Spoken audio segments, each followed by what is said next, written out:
My name is Ava Mercer. I'm 28 years old. The night my boyfriend told me I was lucky he even picked up my calls, I smiled. Not because it was funny, not because it didn't sting. I smiled because sometimes the body does strange things when the heart gets hit too cleanly. Sometimes it protects you with small, automatic gestures. A smile, a nod, a voice that stays level when something inside you has already started pulling away. He said it on a Tuesday night. I had called him after work the way I usually did. Nothing dramatic, nothing heavy. I just wanted to tell him about my day and hear about his.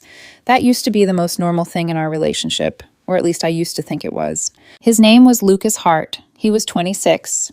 We had been together a little over a year. We lived separately, talked every day, saw each other most weekends, and from the outside, I think we looked stable enough to make people stop asking questions.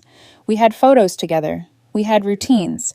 We had that polished, low-maintenance version of a relationship people like to envy because they only ever see the edited parts. What they did not see was how often I measured my tone before speaking to him, how often I reread a text before sending it, how quickly I had learned to tell the difference between his annoyed silence, his bored silence, and his silence that meant I was about to be blamed for something I had not even understood yet. That night, the phone rang longer than usual before he answered. When he finally picked up, he let out this long breath first.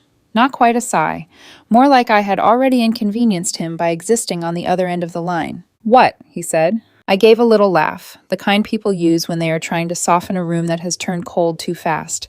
I asked if I was interrupting something. "Yeah," he said, "my life." And then, flat as weather, he said it. "You're lucky I even pick up your calls." I still remember the quiet after that more than I remember the words themselves. Not because he raised his voice, he did not. Not because it turned into a fight, it did not. It was the ease of it, the casual contempt, like he was not even trying to wound me, like this was simply the truth as he saw it, that my wanting to talk to him was an annoyance he tolerated when he felt generous. I smiled. I made some small joke, something automatic and harmless, told him I would let him go, and hung up. Then I sat on the edge of my bed with my phone in my hand and stared at the wall for a very long time. The thing is, that sentence did not come out of nowhere. It was just the cleanest version of something I had been living inside for months. Over time, everything about me had started to bother him. If I texted him good morning, he would answer hours later with one dry word, then accuse me of overthinking if I asked whether something was wrong. If I did not text first, he would send something passive-aggressive about how I had gone quiet. If I asked to see him, I was clingy. If I gave him space, I was distant. If I told a story around his friends, he would interrupt halfway through to correct some tiny detail that did not matter. If I laughed too loudly, he would glance at me like I was embarrassing him. If I went quiet after one of his comments, he would call me sensitive with that amused little half-smile men wear when they want to make you feel childish for bleeding where they cut you. He criticized how I talked, how I dressed, how I parked, how I ordered food. Once, I showed up 10 minutes early to pick him up for dinner, and he looked at me through the passenger window before he even opened the door and said, "God, Ava, you're always so eager. Relax." He said it like caring was a flaw, like being happy to see him was something undignified. And still, I kept trying. That is the embarrassing part, maybe. Or maybe the human part. I kept calling, kept adjusting, kept apologizing for the tension even when I had not created it. I kept trying to get back to the version of him I met in the beginning, the one who stayed on the phone with me until I fell asleep, the one who used to send me pictures of ridiculous things in grocery stores because he knew exactly what would make me laugh, the one who once drove 40 minutes in the rain just because I had mentioned offhand that I was craving fries and had a terrible day. I kept believing that version of him was still in there somewhere, just hidden under stress, bad moods, life, whatever excuse I needed that week. So when I hung up that Tuesday night, I did not tell myself I was making a statement. I did not decide I was going to teach him a lesson. Something in me just went quiet. The next day, I did not call him. The day after that, I did not call him either. At first, it felt unnatural in a physical way. My hand kept drifting toward my phone out of habit. I kept catching myself at red lights thinking, I should call Lucas. I kept wanting to send him things I saw during the day. Some stupid sign outside a coffee shop, a song lyric, a coworker story I knew he would have laughed at once. Then I would stop. And for the first time in a long time, I let the silence sit there without rushing to fix it. Day 1 felt strange, but manageable. Day 2 felt quieter. Not peaceful exactly, more like standing in a room after a machine has been turned off and realizing how loud it had been the whole time. There were no clipped replies, no sighs, no subtle feeling that I was interrupting his life by wanting to be part of it. He did not reach out. That surprised me more than I wanted it to. By day 3, I started replaying things I usually moved past too fast to examine. Not just the obvious moments, the smaller ones. The ones that never sound dramatic enough when you say them out loud, which is probably why they can go on so long unnoticed. The way he used to glance down at his phone while I was mid-sentence, then look back up and say, "Sorry, what?"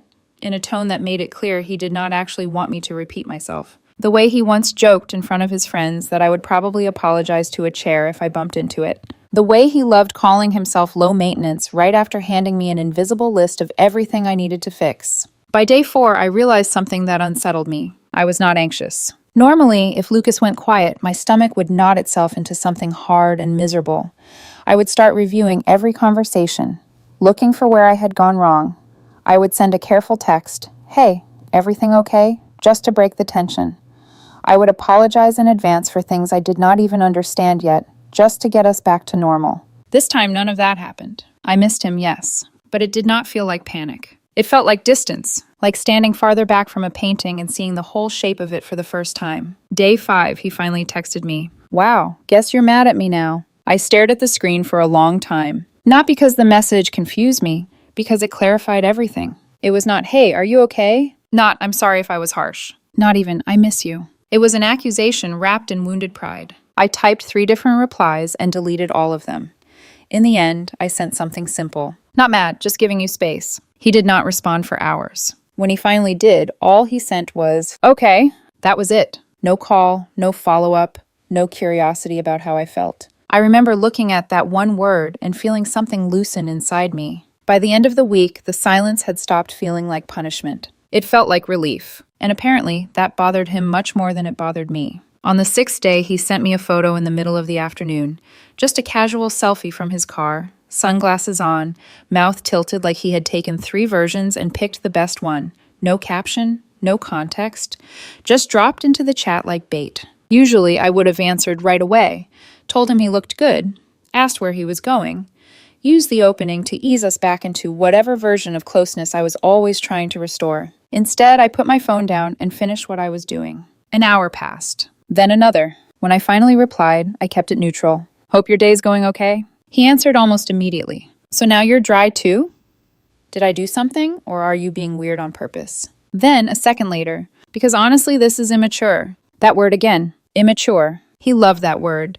It was his favorite shortcut whenever he wanted to shut down anything inconvenient. If I got hurt, I was immature. If I asked for consistency, I was immature.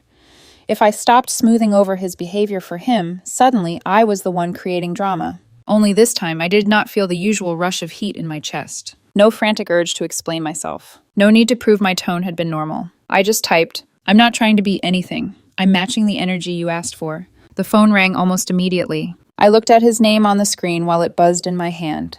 Once. Twice. I answered on the 3rd ring. "What is going on with you?" he asked. No hello, no softness, just irritation sharpened by confusion. "You don't call. You barely text, and now you're acting all detached." Detached. It was strange hearing that from him when detachment had been one of his favorite tools for months. I kept my voice calm. "You told me I was lucky you even picked up my calls." There was a pause. Then he let out a disbelieving laugh. "Oh my God, Ava, you're still on that? I was joking." Of course, a joke. Everything cruel became a joke the moment it had consequences. He kept talking. About stress. About how busy he was. About how everyone in his life was pulling from him. About how exhausting it was dealing with other people's emotions all the time, including mine. I listened quietly, and somewhere in the middle of his speech, I noticed something so obvious it almost made me laugh. He never once asked how I was doing. Not once. The call ended with him saying, "I just don't like this version of you." After we hung up, I sat there on my couch with the phone still in my hand and felt something settle into place. Not anger. Not heartbreak. Just clarity. For the first time, I could see the pattern without being trapped inside it. How my attention made him feel important. How my reaching kept the relationship tilted in his favor. How the entire structure only worked when I was the one apologizing, the one softening, the one coming back first. And I realized something else too. Something quieter and harder to admit. I had not stopped calling to make a point, I had stopped because somewhere underneath all my effort, I no longer felt wanted. That truth had been sitting inside me for longer than I had let myself name. Now that I finally had, it was starting to unsettle him. By day 7, the silence had become visible enough for other people to notice. My friend Jenna asked if Lucas and I were okay because he had not been in any of my recent photos. My older sister Naomi laughed on the phone and told me I sounded lighter, like I had finally slept through the night for once. Even I noticed it in my body. I was not checking my phone every 5 minutes. My shoulders were not tightening every time it lit up. I was not bracing myself before opening his messages. Lucas, on the other hand, started unraveling in small, controlled-looking stages. He watched every story I posted within minutes. Every single one. He never replied, never reacted. He just watched. Like he needed proof I was still moving somewhere inside his orbit. Then the vague posts started on his side. Little polished captions that meant nothing and everything. Funny how people switch up when they don't get what they want. Protecting my peace lately. Some people don't know what they have. I knew those were not really about me. They were about the version of me he thought would panic if he sounded distant enough. The version that would come running to reassure him he still had the upper hand. But I did not. Late that night, just before midnight, another text came in. Saw someone today who asked about you. Made me realize how much you've changed. I stared at it. Then another message appeared. In a bad way. A long pause. Then, you used to care more. That one almost reached something in me. Not because it was true. Because it was familiar. He had used that line before whenever I stopped bending fast enough. I looked down at the screen and thought about all the ways I had cared quietly over the last year. The rides, the rearranged plans, the swallowed hurt, the careful apologies, the constant effort to keep the peace, the endless little acts of loyalty that had slowly curdled into compliance. Then I typed back, I still care. I just don't feel like begging to be tolerated anymore. He did not answer. And in the silence that followed, I had the strangest feeling. Like something was coming. Not a reconciliation, not understanding. Something messier than that. Something that had be. The next morning, I woke up to 3 missed calls from Lucas, all between 6:32 and 7:04 a.m. He knew I was usually asleep then. That was part of what made me stare at the screen a little longer than I normally would have. It did not feel accidental. It felt like disruption. Like he wanted his presence to hit me before I had fully opened my eyes, before I could arrange my thoughts, before the day could belong to me. For a second, I just sat there in bed with the phone in my hand and the room washed in that gray, blue, early light that makes everything feel quieter than it is. In the past, missed calls from him would have sent a hard drop through my stomach. I would have called back immediately, my voice already half apologetic, ready to smooth over whatever tone or misunderstanding had upset him this time. But that morning, I put the phone on my nightstand and went to shower. It was a small thing, almost laughably small. And yet, while the water ran over my shoulders, I could feel how unnatural it still was to choose myself before his mood. When I finally called him back later that morning, he answered on the first ring. So, he said, voice edged with that brittle sarcasm he used when he wanted to sound above something that clearly bothered him. You do know how to use your phone. I leaned against the kitchen counter and looked out my window at the traffic below. Good morning to you too. He exhaled sharply. Don't do that. Do what? Act like everything's normal. I almost smiled at that. Normal. It was interesting how that word changed depending on who was using it. For me, normal had become bracing myself before every conversation. For him, normal meant access. Immediate access. Reliable access. Emotional access on demand. Me available, responsive, careful. Me softening every sharp edge he created. I'm not acting, I said quietly. I just called you back. After a pause, he said, You've been weird all week. There was something in his tone then that I recognized. Not concern. Not exactly anger either. More like irritation laced with uncertainty. He did not know which version of me he was getting, and that unsettled him. I stayed calm. I've just been thinking. That's dramatic. No, I said, it's overdue. Silence. Then, because Lucas never let silence exist without trying to control what it meant, he started talking faster. He said I was making one careless comment into a whole personality flaw. He said he was stressed and that I always picked the worst time to get sensitive. He said people in adult relationships knew how to let little things go. That almost got me. Not because I believed him, because for a second I heard the old script in my head, the one I had repeated so many times it almost sounded like my own voice. He's tired. He didn't mean it like that. You know how he gets when work is overwhelming. Why make something bigger than it needs to be? I pressed my thumb into the edge of the counter until the thought passed. Then I said the one thing I had not let myself say clearly before. I don't need perfection, Lucas. I need basic respect. The line went quiet, truly quiet this time. No scoff, no interruption. Just the small, almost invisible pause of someone realizing the conversation is no longer unfolding the way they expected. When he finally spoke, his tone had changed. It was softer, but not warmer. Softer the way people get when they are recalculating. So now I disrespect you? I think you've been comfortable making me feel small, I said. He let out a little laugh then, too sharp to be real. Wow. That one word held a whole performance inside it.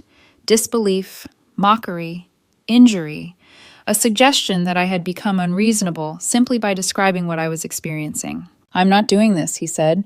You're acting like I'm some villain because I made one joke. And there it was again. One joke, one comment, one misunderstanding. Always one, never a pattern. Never cumulative, never death by 100 careful little cuts. I looked down at the coffee going cold beside me and said very evenly, "It wasn't one joke.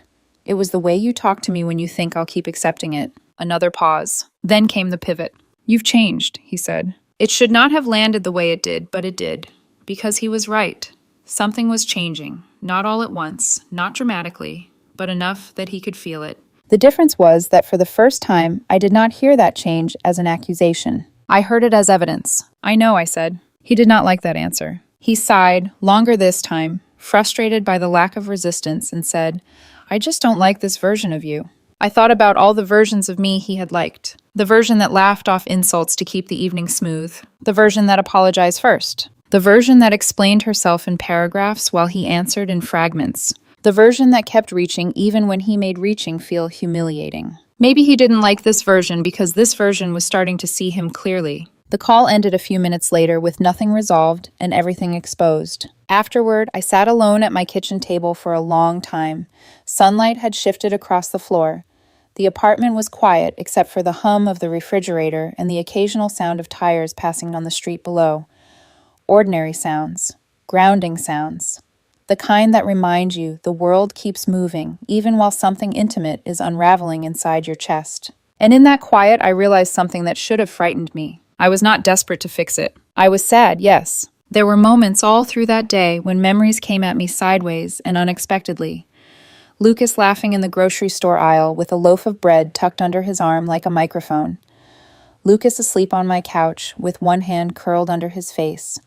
Lucas on the fire escape outside my old apartment at midnight, telling me in that low, certain voice of his that I was different, that being with me felt peaceful. Those memories were real. That was part of what made all of this harder. He had not been cruel all the time. If he had been, maybe I would have left sooner. Maybe I would have trusted myself sooner. But people do not stay in painful relationships because there was never anything good in them. They stay because there was. Because there were enough golden hours scattered between the bruising ones to make hope feel rational. Because they keep waiting for the tenderness to become the truth again, instead of the exception. That afternoon, Jenna texted me, "You busy tonight?" I almost said yes automatically. Lucas and I had no plans, but for months I had lived as if I needed to remain available in case he decided he wanted my evening after all. It was an invisible habit, that kind of waiting.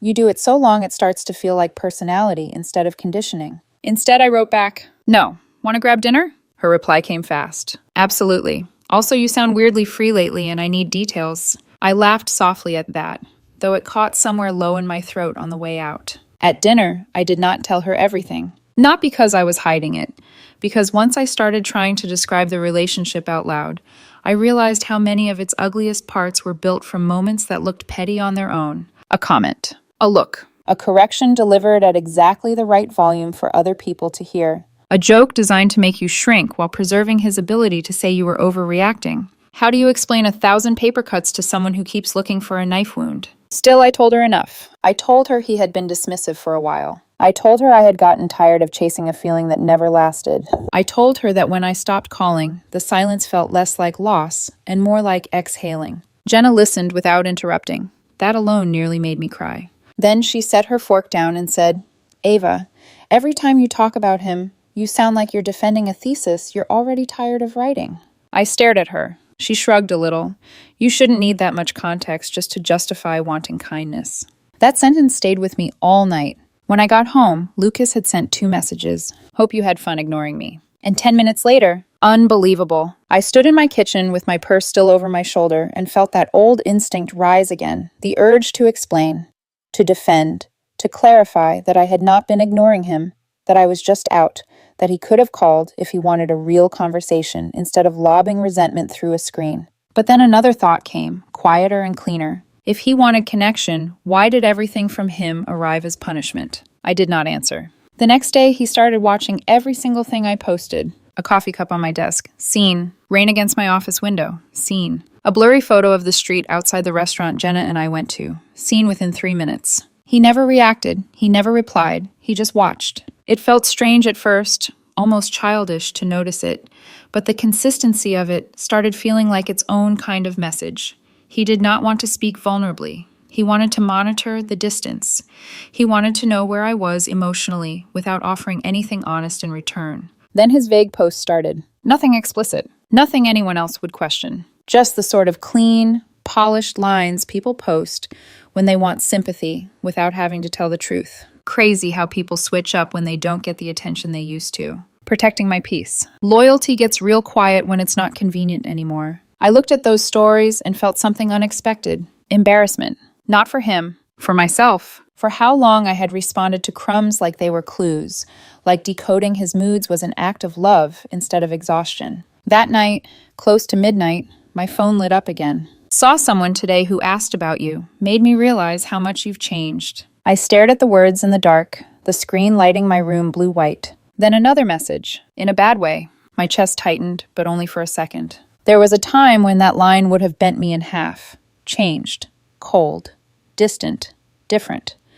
They were all versions of the same accusation. You are harder to control now, and I resent it. He sent another. You used to care more. I read it once. Then again. And beneath the sting of it, I felt a kind of weary clarity. No, I thought. I used to perform caring in ways that made you comfortable. I used to overextend myself and call it love. I used to hand you access to me and mistake your acceptance of it for intimacy. I typed slowly. I still care. I just don't feel like begging to be tolerated anymore. 3 dots appeared.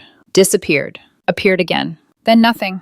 The silence that followed felt charged, almost atmospheric. Like the air before a storm when nothing has happened yet, but every leaf seems to know something is coming. The next morning, Naomi called while I was getting ready for work. You sound lighter, she said after maybe 30 seconds. I laughed. Do I? Yes, she said. Or maybe just less tired. Something in that undid me a little. Not enough to cry. Just enough that I had to sit on the edge of my bed and look down at my hands for a second. Because tired was exactly the word. I had not been heartbroken all year. I had been exhausted. Exhausted from measuring every conversation. Exhausted from translating every silence. Exhausted from trying to earn softness from someone who offered it only when it cost him nothing. Naomi did not push. She never did. She just said, whatever this is, don't rush to fix what was only stable because you were carrying it. After we hung up, I stayed still for a while. That sentence felt so precise it was almost painful. Because that was exactly what the relationship had become. A structure I held up with effort so constant I had stopped seeing it as effort at all. Later that afternoon, Lucas sent a selfie from his car. Sunglasses on, mouth tilted, no caption. I almost laughed when I saw it. It was such a familiar move. Casual enough to deny, deliberate enough to provoke.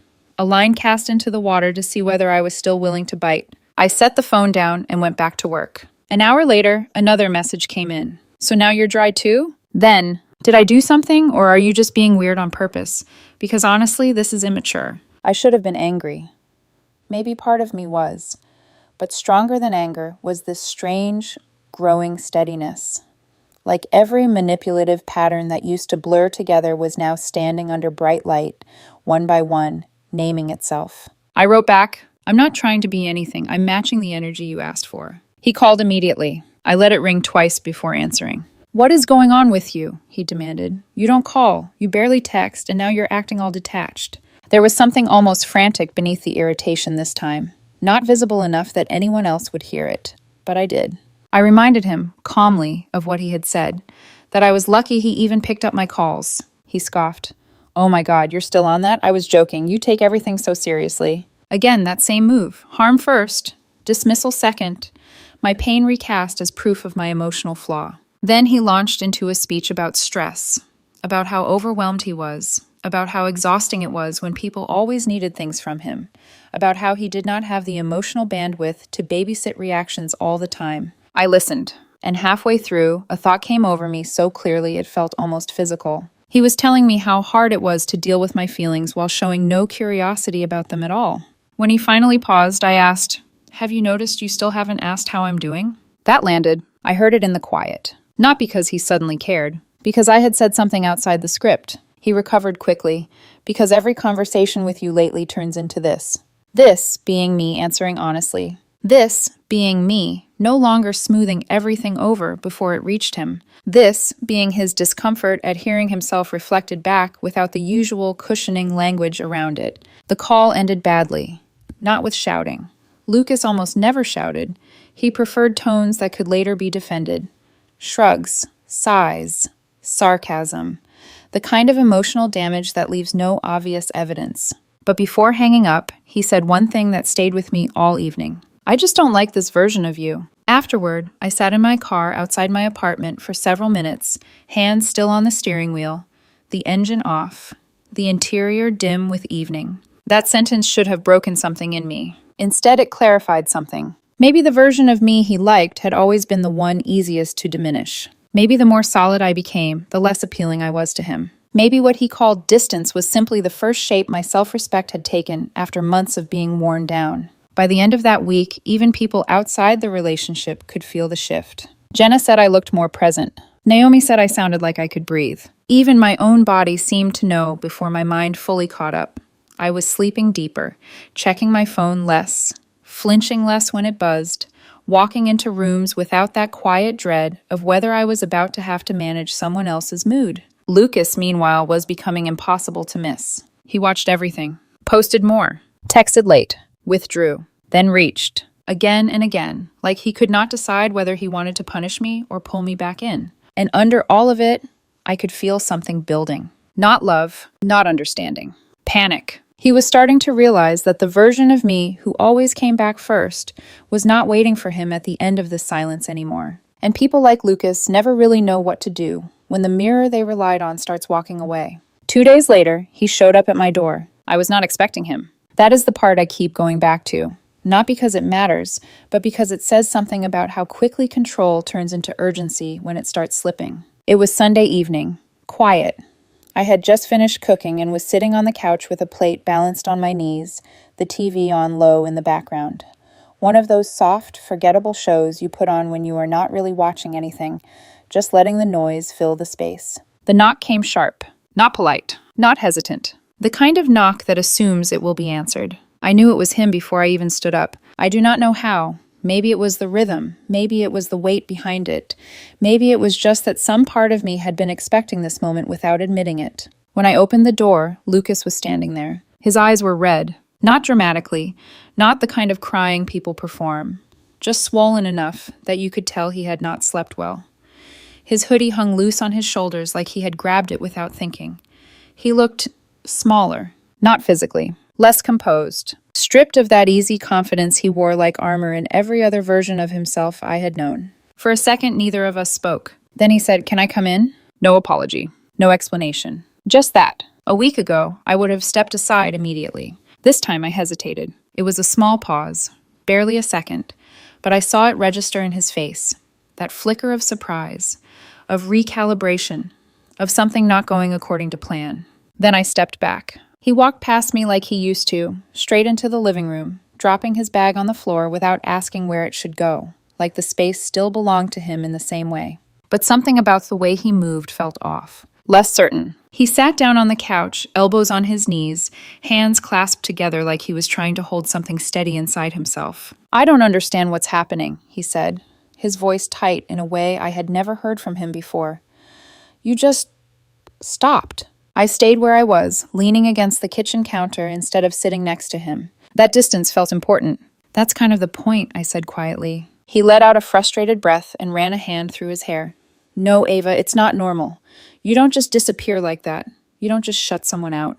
Disappear. That word again. as if all the space I had been asking for inside the relationship never existed, as if my silence now was louder than everything I had said before. I didn't disappear, I said. I just stopped overextending. He shook his head like I was speaking another language. It feels the same. Of course it did. When someone is used to constant access to you, anything less feels like absence. He started talking then, about his week, about how stressful everything had been, about how people at work kept disappointing him, about how exhausted he felt trying to keep everything together. Every sentence circled back to him. His stress, his confusion, his feelings. I listened, really listened. And somewhere in the middle of it, I realized something that should have hurt more than it did. He was not here to understand what he had done. He was here because something had shifted outside his control. Finally, he looked up at me, eyes sharper now, searching. Why didn't you chase me? The question landed heavier than anything else he had said. Not the tears, not the frustration. That. Why didn't you chase me? It was so honest it almost startled me. There it was, the center of it all. Not why did you feel hurt? Not what did I do wrong? Not how can we fix this? Why didn't you chase me? I let the silence stretch for a second. Then I answered him. Because chasing someone who treats you like a nuisance eventually feels humiliating. His expression shifted. Not immediately defensive. Not yet. Just caught. Like I had said something too close to the truth for him to brush it off instantly. He shook his head slowly. I didn't mean it like that. But you said it like that, I replied. That line sat between us. Simple. Unavoidable. He leaned back into the couch, exhaling hard, his frustration returning now that the conversation was no longer unfolding in a way he could control. You're taking this way too seriously, he said. It was a comment. One comment. There it was again. Minimize. Isolate. Reduce. Turn a pattern into a moment so it could be dismissed. I did not argue. I just said, it wasn't just that. He looked at me, waiting, maybe expecting me to list everything, every moment, every small, cutting interaction I had finally started to name. But I did not. I did not need to, because for the first time, I was not trying to convince him. I stopped calling, I said, because I finally listened to how you've been talking to me for months. That did it. I saw it in his face. That flicker of something sharper than confusion. Annoyance, defensiveness, a kind of quiet anger that came from being seen in a way he had not agreed to. So what, he said, his tone changing now, harder, more familiar. You're just done now? After everything? After everything. I almost laughed at that. Not because it was funny, because of how different that phrase felt from where I was standing. After everything meant something very different when you were the one carrying it. I don't know what you expected, I said calmly. That I'd keep pretending it didn't bother me? He stood up then, started pacing. That was new. Lucas did not pace. He controlled. He directed. He leaned. He observed. Pacing meant something was slipping. You could have said something, he snapped, instead of acting like this. I did say something, I replied. Just not in a way you took seriously. He stopped moving. Looked at me. Really looked at me. For a second, there was something almost vulnerable there. Then it hardened. So what, you're just giving up, he said. There it was. That framing. Giving up. As if choosing not to keep hurting yourself was the same thing as quitting. I shook my head slightly. I'm choosing myself. That seemed to irritate him more than anything else I had said. The tears were gone now. His posture straightened, his tone sharpened. Oh, wow, he said. So now you're one of those people. I did not even ask what that meant. I already knew. People who stopped accepting less. People who stopped bending. People who disrupted the version of reality he preferred. You're overreacting, he continued. You're blowing this out of proportion. It's honestly embarrassing.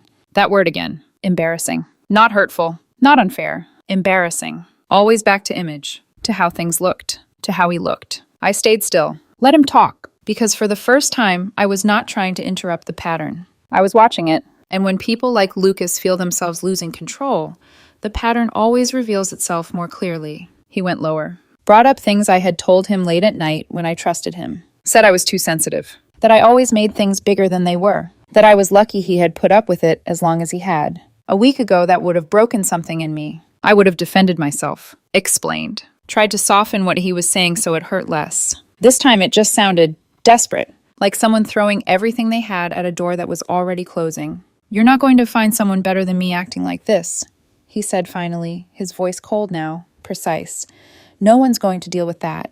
There it was. The final card. Fear. The one that had kept me in place longer than I wanted to admit. I looked at him. Really looked at him. And for the first time, I saw something clearly that I had been too close to recognize before. He did not miss me. He missed the version of himself that felt important because I was always reaching. When I did not respond the way he expected, his voice cracked just slightly. Barely noticeable. You really don't care anymore, do you? He asked. I answered honestly. I care, I said. I'm just not afraid anymore. That was the moment. Not when he insulted me. Not when he raised his voice. That. Because fear had been the thread running through everything. Fear of losing him. Fear of being alone. Fear of not being enough. And now that it was gone, there was nothing left for him to pull on. He stood there for a second longer, searching my face for something. Regret. Doubt. Hesitation. When he did not find it, his expression hardened again. Fine, he said, don't come crawling back. I nodded. I'm not planning to. He grabbed his bag, walked to the door, did not look back when he opened it,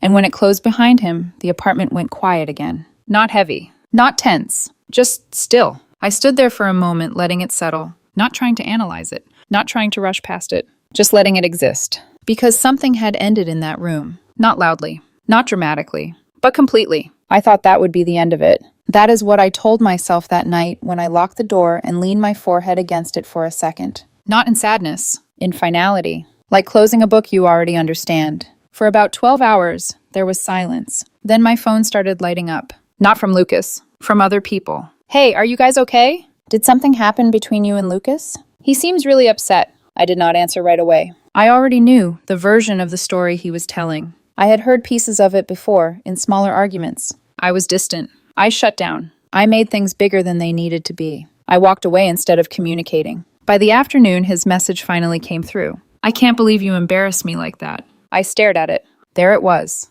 Not that he had hurt me. Not that something had broken. That I had embarrassed him. I typed back. How did I embarrass you? His reply came quickly. You let me cry alone. Do you know how that makes me look? I exhaled slowly. Image again. Always image. I told him I was not going to argue through text. That if he wanted to talk, it needed to be respectful and honest. A few minutes later, a voice message came through. I almost did not listen to it. But I did. His tone was calm. Too calm. The kind of calm he used when he believed he had regained control. He said he had forgiven me for disappearing. Said relationships took work. Said sometimes one person had to be the bigger one. He said he was willing to give us another chance, if I promised not to shut him out like that again. I listened to it twice. And what struck me was not what he said. It was what he did not say. No apology. No acknowledgement. Just terms. I deleted the message. That night he posted a story. Out with friends. Loud bar. Bright lights. Big smiles. Caption about healing. Anyone else would have believed it. But I noticed something else. Because someone accidentally sent me a clip from their group chat. Lucas in the background. Phone in hand. Refreshing. Checking. Pretending not to care. That was when it settled fully. He was not upset that I stopped calling. He was upset that I stopped orbiting. And the more distance I created, the more obvious it became how much of himself he had built around being chased. 2 days later, he came back. This time he was not crying. He was angry. And I knew before I even opened the door that this version of him would be the last one I needed to see. The second time he came back, I recognized the knock immediately. Same rhythm, same urgency. But it sounded different, harder, not asking to be let in, expecting it. I stood there for a second before opening the door, my hand resting on the handle, aware in a quiet, steady way that whatever this was, it would not change anything. When I opened it, Lucas did not wait. He stepped inside like the space still belonged to him. You don't get to just rewrite everything and walk away like you're the victim, he said immediately. No hello, no hesitation. Just anger sharpened into confidence. I closed the door behind him and leaned against it, arms folded loosely. He hated that posture, said it made me look closed off. Maybe it did. Or maybe it just meant I was no longer open in ways that hurt me. I'm not rewriting anything, I said calmly. I'm just not pretending anymore. He laughed, short and sharp. Oh, that's convenient. He started pacing again, faster this time, words spilling out like he had rehearsed them. People are asking me what happened, he said. Do you have any idea how that looks? Showing up at your place like that and then you just, shut down, walk away? There it was again. Not what happened, how it looked. I didn't make you come over, I said. That's not the point. It kind of is. He stopped pacing and turned toward me, frustration flashing across his face. You don't get to decide we're done, he snapped. That's not how this works. I held his gaze. I'm not deciding for you, I said. I'm deciding for me. That silence again. That brief, destabilizing gap where the script no longer fit. Then he laughed. Not amused. Disbelieving. So that's it, he said. You're just done trying? I thought about all the trying I had done. All the quiet effort. All the ways I had made myself smaller to make the relationship feel bigger. I stopped trying to convince someone to like me, I said. That's not the same thing. That hit something. I saw it. But instead of softening, he went lower. Brought up things I had told him months ago. My insecurities. My fears. The parts of me I had trusted him to hold carefully. You've always been like this, he said. Overthinking everything. Making problems where there aren't any. That's why you've had issues before me. A week ago, that would have cut deep. It would have made me question myself. Reevaluate everything. Try to prove that I was not what he said I was. This time, it just sounded like someone reaching for control they could feel slipping. You're not going to do better than me acting like this, he added, voice colder now. You think anyone else is going to deal with that? I let the words land. Let them sit. Then I looked at him and said nothing. Because there was nothing left to defend. Nothing left to explain. And when I did not react, not even a little, something in him cracked, just slightly. Not visible enough for anyone else. But I saw it. You really don't care anymore, do you? He asked. I answered the same way I had before. Honestly. I care, I said. I'm just not afraid anymore. That sentence ended it. Not loudly. Not dramatically. Just completely. He stood there for a second longer, searching my face for something he could still use. When he did not find it, his expression hardened. Fine, he said. Don't come crawling back. I nodded once. I won't. He left without another word. And for the first time since we had met, I did not feel like I had lost something. I felt like I had gotten myself back.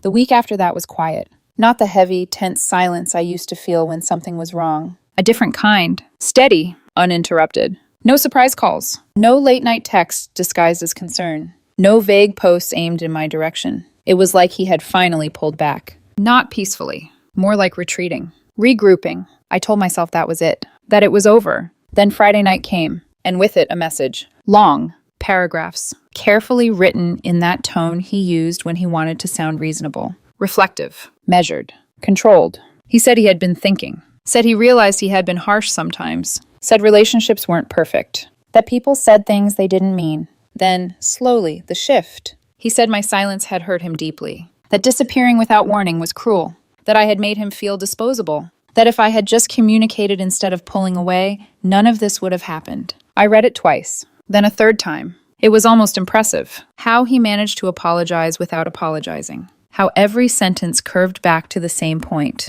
My reaction was the real problem. He ended it with, I just don't recognize you anymore. I stared at that line for a long time. Then I asked myself something simple. Do I feel lighter without him? The answer came immediately. Yes. Not easier. Not perfect. But lighter. I typed one sentence. I didn't disappear. I stopped overextending myself. 3 dots appeared. Disappeared. Appeared again. Then, wow, that's cold. Cold. Detached. Different. Funny how those words only showed up once I stopped being available on demand. Another message came. If you walk away like this, don't expect me to be here when you realize you messed up. I looked at it, then locked my phone. And for the rest of the night, I did not check it again. The next morning, there were missed calls from an unknown number. No voicemail. Then another, and another. I did not call back. Instead, I opened social media. He had posted from a cafe we used to go to together. Same table, same angle. Caption. Some people only value you when you stop giving. I almost laughed, because for the first time that was true, just not in the way he thought. Later that evening, the knocking started again, but this time it sounded different. Not sharp, not angry, uneven, almost uncertain. I stood on the other side of the door for a moment, my hand resting lightly against it. I almost did not open it, not because I was afraid, because I already knew. Nothing he said now would change what I had already understood.